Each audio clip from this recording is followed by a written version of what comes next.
Hey everybody, this is Ed from the Whiskey Tangent Podcast with another whiskey short for you. I'm here with Scott. Hey everybody. Quote to start us off from Albert Einstein. It's always a good way to begin the night. Einstein said there's two things that are infinite, the universe and human stupidity. And he wasn't too sure about the universe. Well, tonight we're going to tell you there's a third thing to add to that infinity list. And Scott's going to tell you what it is. Yep, it's the infinity bottle.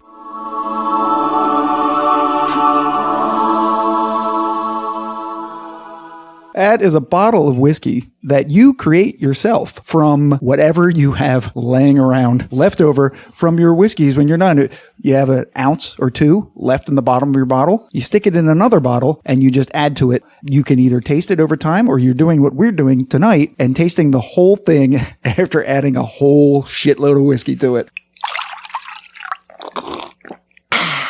Whiskey short. Right. So the whole time we've been doing the podcast so far, we've been keeping an infinity bottle of which we've added a portion of the majority of whiskeys that we have highlighted. When we remembered to do it. Yeah. The times that we didn't add it is when we just finished the bottle because we're just alcoholics and didn't pay attention to save the 2-3 ounces we needed. Yeah. I mean, there's stuff that did make it in there that we had highlighted. It's all the ones that Ed took home. Yeah, because what happens sometimes, I'm like, I'm going home and taking this with me so I have something to drink in my house. And right. Scott will give you the whole content of it. He's worked out the mash bill and the proof and everything else. Yeah, so I first heard about this concept in a Facebook group that I'm no longer a part of for the reasons which I'll probably mention in an episode coming up. Dick pics. I heard about it through them and I was like, oh, infinity bottle, what's that? So I was reading through the comments and they kind of explained the concept of it, which is what we've imparted already. But it turns out that a YouTuber, popular whiskey guy named Ralphie Mitchell, he's Scottish, in a video that he uploaded in like 2012, he talked about creating what he calls a Solera bottle. Solera being in the world of sherry and other spirits in which casks are fractionally blended over time. And it's called the Solera system. Right. And Glenfiddich did it for some of their scotches. And that's where he came to encounter it. Right. So the Solera system itself has been used for centuries to age wines, cognac, vinegars, any liquid that requires aging. And it works basically like this. You have typically 4 tiers of barrels. The first tier contains the youngest spirit, and the fourth tier contains the oldest spirit. When the final product is bottled, only a certain portion is extracted from the fourth tier. This amount is then replaced with the same amount of spirit from the third tier. Subsequently, the third tier is replenished from the second from the first, and the first gets some new spirit added in. Over time, what this does is it creates a new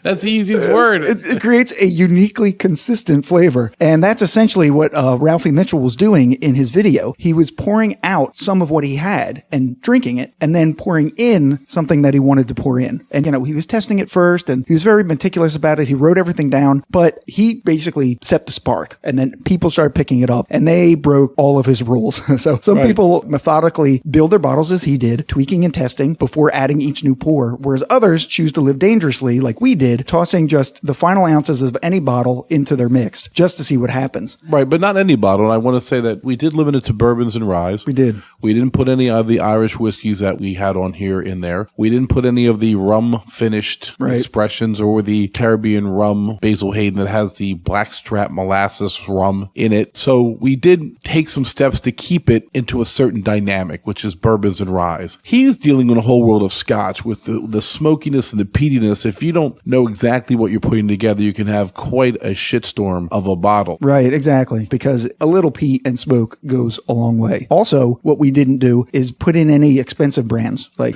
Angel's Envy Rye and Booker's because I feel that's sort of a waste. It would probably taste amazing in there, but I would rather taste the amazing thing by itself and not mix it in with the other stuff. Right. After we taste this, we'll make some decisions on whether it needed that type of a push or if it's just amazing the way it is. We'll see. So bourbons and ryes always kind of play off each other, and we're really, really excited about what we've been able to create in our infinity bottle, which has a plethora of spectacular spirits in there, which Scott will tell you all about. So what we did is put in 3 ounces of each of the whiskeys that we selected, again, when we remembered to do it. So Jefferson Reserve, a very small batch bourbon, Knob Creek, Elijah Craig, Evan Williams, small batch, Heaven Hill, the white label, Russell's 10-year, Colonel E.H. Taylor, small batch bottled in bond, 3-chord bourbon, Bullet Rye, Old Forester Rye, High West Double Rye. Nice. Larceny Bourbon. Right. Maker's Mark Bourbon. And Cardinal Straight Bourbon.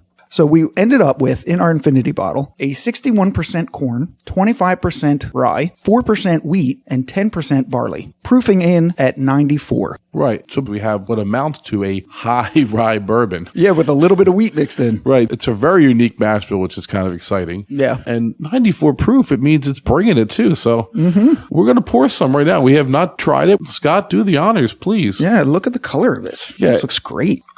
I poured a lot for myself. Yeah, it's okay. It'll all work out. It is a gorgeous color. It's beautiful. We compared it with the Bullet Rye, and the Bullet Rye was much lighter. And the Bullet Rye is a decent looking liquor, of course. This is a rich amber. Dark, almost like a grade A maple syrup color. Yep. Let's smell it. Ooh, it smells nice. Wow. It really does. Yeah, I definitely can smell rye. It smells delicious, though. All right, we taste it now. We're going to taste. Oh, boy. Are you scared? I'm actually excited now that I smelled it. Yeah. We are sampling it in one of the neat glasses. Yeah, the neat glass. Which is made for tasting such wonderful spirits.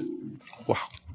Stronger than It is strong, yeah. Stronger than I thought it would be, even though it's 94 proof. What you get immediately is sort of fire. Yes. And you're almost expecting the fire to keep going, and it doesn't. It like literally stops dead. And then you get all of the sweet flavors, the cherry and a little bit of peanut, maple, and butterscotch. And vanilla, of course. Vanilla. It's so layered. It's an unbelievable layer of flavors in your mouth. Like, they're all there. Yeah. It's one of the densest things I've ever drank in the bourbon rye world. It reminds me a little bit of the Blood Oath. Yes. No, I know what you're saying. There's no Blood Oath in here. Right. But because Blood Oath is a blend of 4, this is a blend of like 15.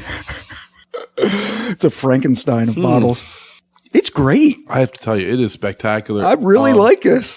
Every time that we taste this, I taste something different. And I guarantee you, if I was to put this on a globe or a few ice cubes, even 4 or 5 drops of distilled water, I think it would open up a whole new bouquet of flowers. Yeah, maybe. Flowers. A whole new bouquet of flavors. Flavors, yeah. We talk about how a good whiskey expression, the better ones tend to finish strong.